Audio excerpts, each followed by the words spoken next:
Om Tat Sat.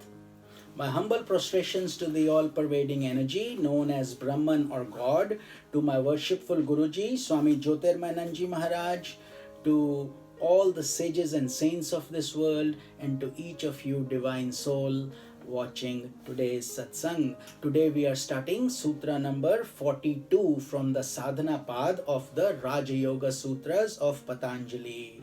So the sutra is Santoshat Anuttam Sukh Labha. Let's repeat. Santoshat Anuttam Sukh Labha. So Santoshat means by contentment. Santosh. Anuttam is unparalleled. Sukh, bliss. Labha, attains or enjoys. It's a beautiful little sutra, very small, but it says, by being established in contentment, a yogi enjoys unique and unparalleled bliss. So therefore, contentment is considered such a profound virtue to have. It's so wonderful. Explanation is, according to Yoga Vasishtha, there are 4 gatekeepers at the Palace of Liberation. Those are Shama, which means serenity, Santosh is contentment, Satsang is good association, and Vichar is reflection, contemplation, meditation.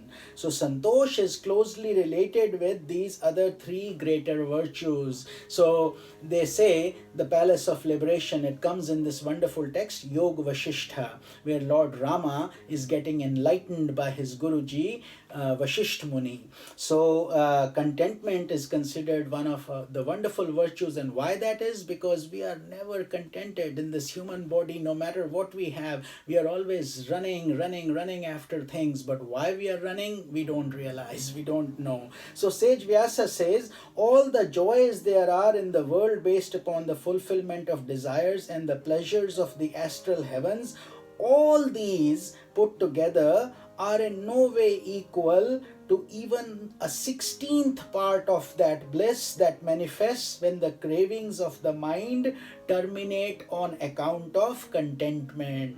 I know many materialistic people will find this very hard to believe, this sutra, because a lot of people say, well, there would be no progress. Well, progress doesn't mean that you give up your self-effort. You continue to do those, but you be contented. And we need progress in the dreams, in the world, and all that's good. But what we really need to do is evolve and get self-realized. So this is not clearly for everybody. This is for serious yoga students who want to find the inner peace within, who want to connect with the universal consciousness, not just to be caught in the vicious cycle of life and death. So if you are finding that, then this is why Sage Vyasa has even tried to give an equation to it. He says all the pleasures of the world literally become like a straw compared to the bliss you are going to find from within you.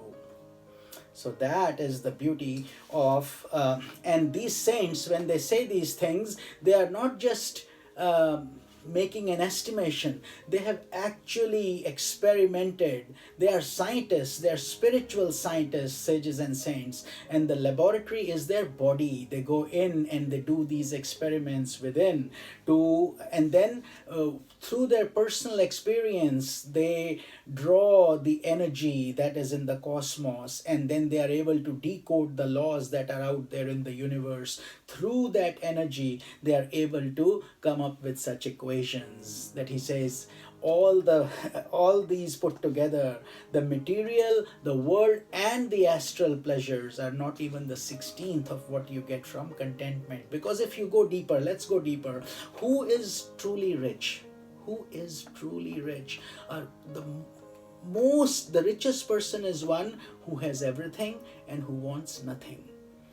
Otherwise, even a billionaire who's running after to make the next other deal and to make more money here, there, and this and that, and running and not having peace or wanting more and more material success is also wanting something, isn't it? He's not at peace. He's not at rest. He's not at ease. They think of that as complacency, but that's not the type of things we are talking about here. We are talking about here is Purnam, which means you're wholly satiated. You're fulfilled. You know, when Steve Jobs died, very young, 50 something, and the owner of Apple computers, most of you know, and in his memoir, when he knew he had only few months to live, he basically regretted. He says, I wish I would have spent more time on the things that really mattered to me. Imagine one of the richest person in the world saying that. So you don't need to read just spiritual books. You also, when you touch these people, when death comes, all this becomes like a dream, isn't it? All the power, all the money cannot buy us one more breath for us to live. So that is why these sages and saints are guiding us on this path. So every form of pleasure can be excelled by another form of pleasure, isn't it, in this world? But the bliss that arises on the basis of contentment is unexcellable. It is the highest. A yogi of contentment does not depend upon outer circumstances for his happiness. Why? Because he has a manufacturing unit right within him, within his own consciousness in himself. So he experiences the bliss through the self, through his purified mind, because when the mind becomes pure, the light of the self shines very brightly and he radiates with joy and peace. Ever looked at the face of Buddha? No matter how stressed you are, you find peace. You look at Rama, you look at Krishna, all these great personalities. So this is the ideal. So contentment, my friends, is a very, very, very beautiful virtue to have. And if you are blessed with it and you are trying to get to that point, think that you have been blessed by God, because otherwise we are running after salty waters. This is Swami Nikhilananda. Om Tat Sat.